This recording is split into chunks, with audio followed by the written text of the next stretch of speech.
皆様こんにちは、横尾忠則現代美術館の山本と申します。今回は、横尾忠則 Y 字路という展覧会についてご紹介したいと思います。Y 字路といえば横尾さんの作品の中でも特に人気の高いシリーズです。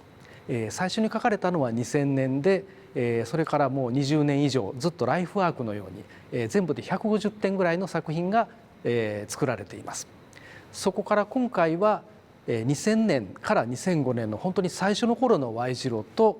2016年から2019年の比較的最近の Y 字路を組み合わせた構成となっています。それではまず最初に Y 字路が生まれたきっかけについてお話をします。ちょうど2000年横尾さんの故郷の西脇市岡山美術館で個展を開催することになり、そのために出品する作品全部を故郷に滞在して現地で描くと、そういう挑戦を横尾さんはされました。さらにその時横尾さんがテーマとして重視したのが故郷の闇、夜の闇でした。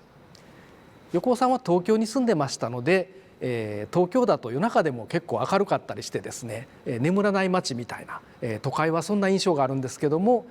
故郷に帰れば今でも本当の暗闇が残ってるんじゃないか、そういうものを探して絵にしてみようというふうに横尾さんは考えました。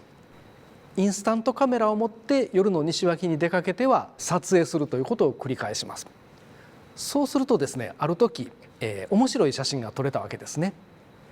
場所はちょうど横尾さんが、小学校や高校に通う道すがら、昔の通学路の途中です。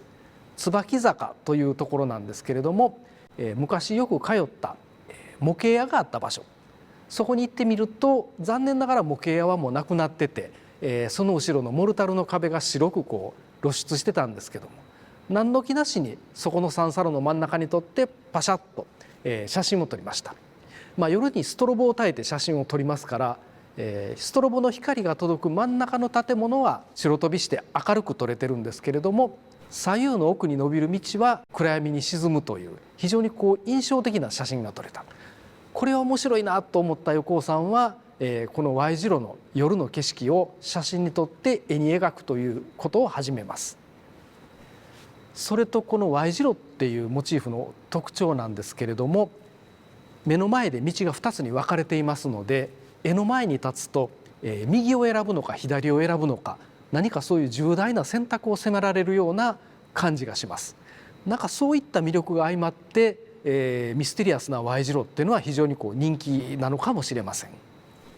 Y 字路のモチーフになっている街並みは今でもかなりその雰囲気が残っています。例えばこの N 氏の3っていうのは、残念ながらこの確か真ん中の建物はなくなっていると思うんですけれども、こう大きな雰囲気はほぼこの水路の曲がりくねった感じとか、全然変わっていません。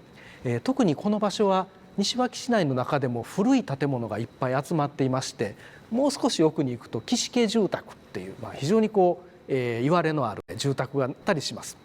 横尾さんは、この後 Y 字路というテーマをライフワークのようにしていろんな場所の Y 字路を描いていくんですけれども、やはり原点である西脇の Y 字路の風景、これは特別なものだったようです。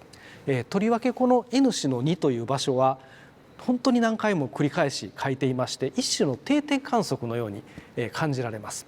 N 氏の2再びという作品は第一作と非常に構図が瓜二つ、もう模写じゃないかってぐらい近いですし、あるいは三度3回目に訪れた時にはおそらく雨が降った後なんでしょうか、何か路面が濡れてるような感じがします。今回の展覧会では2005年までのこの場所を描いた作品が並んで出てますけれども、実際にはこの後も繰り返しこの場所を描いていって、今では真ん中の建物がなくなって石碑だけが残っていて、横尾さんの作風も変わってますので、もう非現実的な要素も取り入れて非常に面白い展開を示しています。N 氏の2という作品は何年かおきに同じ場所を描くという定点観測のような作品だったんですけれども、こちらのトワイライトタイムという3点組の作品はおそらく同じ日に時間を置いて同じ場所を描いているように思われます。最初は夕暮れの情景でこう長い影ができているんですけれども、だんだんおそらく太陽が沈んできて下の水路にそれが映り込む。さらにそれが完全に沈んでしまうともう辺りの色味自体がだんだん夜の闇に向かって変わっていく、その経過がすごく面白く描かれています。ただ不思議なのは、同じ場所のはずなのに最初はあった道路標識が2番目の絵ではなぜか棒のようなものに変わっていたり、最後にはなくなってしまったりと、ちょっとありえないような変化も書き込まれてて、そこがちょっと横尾さんらしいなというふうに感じます。こちらはメランコリーという2点シリーズの作品になります。実は今回の展覧会のポスターも横尾さんのデザインなんですけれども、こちらのメランコリーっていう作品とトワイライトタイム1と2、これを組み合わせてトリミングしちゃったり、色をもう全然違うように変えてしまったりして全く別のイメージに作り変えられています。このメランコリーという作品で注目されるのは、それまで Y 字路というのは人が描かれることはありませんでした。人気のない寂しい感じの風景が描かれてきたんですけど、この絵らも、寂しげなのは変わりないんですけども、うつむいてとぼとぼ歩く後ろ姿の男性が書き込まれている、これが、これまでのシリーズとの大きな変化だと言えると思います。故郷の西脇の町からスタートした Y 字路シリーズですけれども、次第にそれは全国各地へと広がっていって、横尾さんが旅行で訪ねた、旅先の風景が取り入れられるようなことにもなります。こちらの作品は、京都の舞鶴をテーマにしたもので、舞鶴市内の Y 字路といわゆる天橋立の股のぞきをしている様子が組み合わせて描かれています。今回の Y 字路展の中ではちょっとこれはかなりアレンジが大きくされている、人物が入ったり文字が入ったりということでちょっと特殊な作品に見えるんですけども、今回の展覧会で紹介してない2006年以降にはこういう遊びがもっともっと激しくなってですね、いわゆる横尾さんらしい、混沌とした Y 字路が生まれるようになります。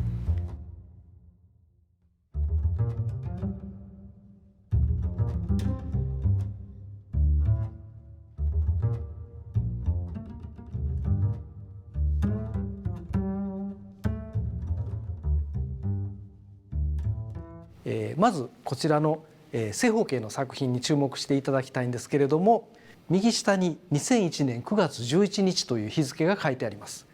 これはちょうどアメリカで同時多発テロが起きた日付ですね。横尾さんもその様子をテレビで見ていてですね、もう非常にショックを受けて、この絵はちょうど描きかけだったんですけども、画面の左上を見ますと破られた写真が貼り付けられています。これはこの絵を描くために横尾さんが資料として見ていた写真なんですけれども、同時多発テロのニュースを見た時にあまりのショックでもう絵が描けないということで、資料の写真を破り裂いてもう無理だということに一瞬なったそうです。ところが、一晩明けてこの描きかけの絵を見た時にですね、この荒いタッチがまるで崩れ去ったワールドトレードセンタービルのイメージと非常に重なってですね、もうこの絵はこれで完成してるんじゃないか、そう思った横尾さんは2001年9月11日という日付を入れてこの絵がもう完成ということにされたそうです。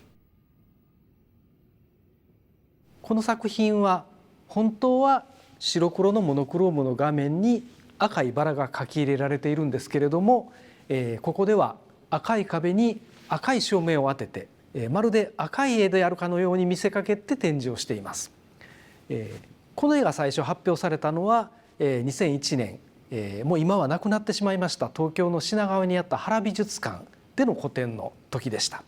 ですので書き入れられているこのフローリングの床は当時の原美術館の床を原寸大でここに描いているそうです。で、発表当時も赤い空間に赤い光を当ててこういう形で展示をしたということです。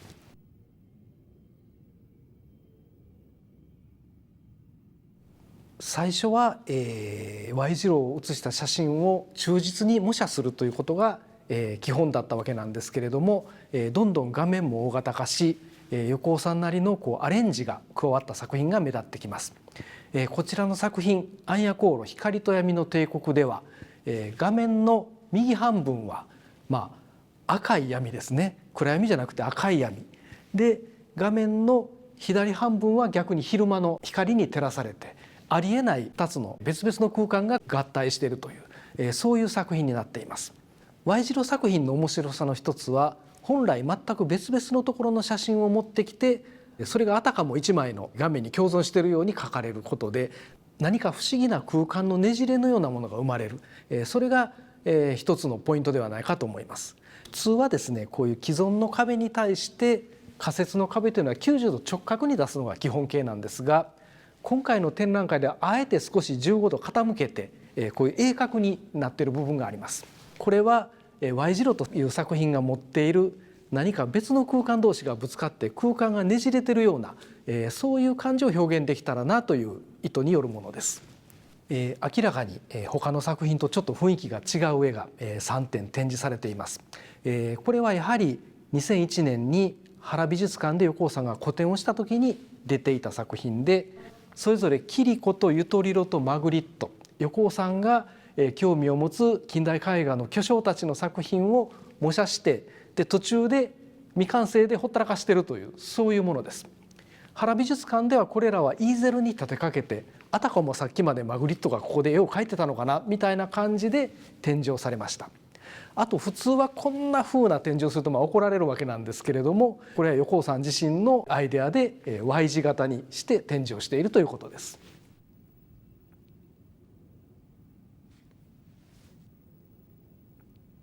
T と R の交差という非常に大きな作品です。これまで見てきた Y 字路とはかなり雰囲気がどんどん変わってきているということがお分かりいただけると思います。T と R というのはどうやら東京とローマのことを指していて、東京の街並みなんだけど坂を降りていった向こうの方はどうやらローマの街が広がっているように見えます。そしてイタリア映画のポスター、これはキリコの作品の引用なんですけれどもであったり、横尾さんが大好きなフェリーニの映画からの引用が見られたりします。何かY 字路という一つのステージの上で舞台や映画が行われているような、そういうふうな演出がどんどん加えられていっています。今までの Y 字路とは明らかに全然感じが違う作品群です。Y 字路っていうと原則的に夜の闇を描くっていうことだったんですけれども、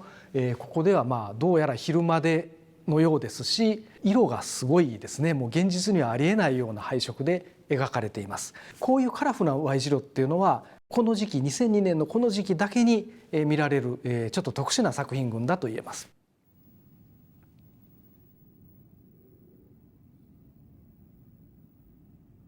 覚えておられるでしょうか。最初に横尾さんが Y 字路を描いたN 氏の1という作品と同じ場所をまた再び描いています。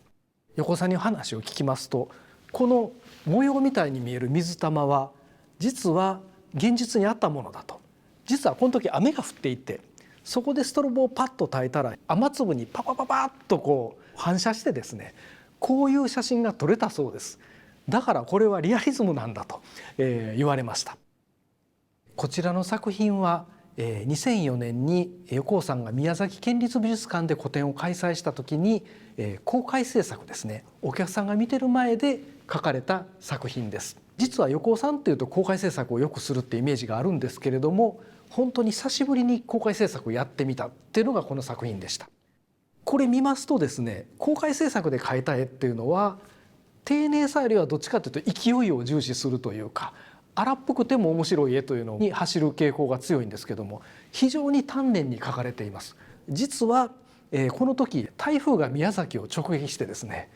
最初はちょっとお客さん入ったようですけども、お客さんがちょっと美術館に入れることができなくなって、横尾さんも飛行機飛ばなくて家に帰れなくなって、クローズドの美術館の中で実質自分のアトリエのようにしてゆっくり多分絵を描いてたのかもしれないというのがあります。それともう一つこの作品が大事なのは、これがきっかけになって2000年以降横尾さんはまた再び公開制作を何度もやるようになります。Y 字路っていうのは実は描き始めの手順がある程度パターン化されているようです。というのは左右に分かれた道の奥にそれぞれ消失点ですね、キューッと遠近法で修練していくポイントがあるんですけども、そこに点をまずポンポンと打って、そこから道がバーッと伸びてる様子、建物が立ってる様子を書き入れていくというパターンが決まっているので、悩まずにパーッと書き始めることができる。ですのでこれ以降横尾さんはどんどん公開制作がまたできるようになったという記念すべき作品ということです。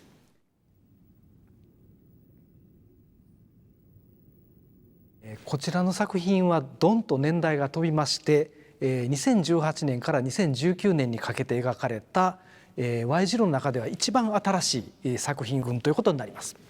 今まで、Y 字路というとリアリズムと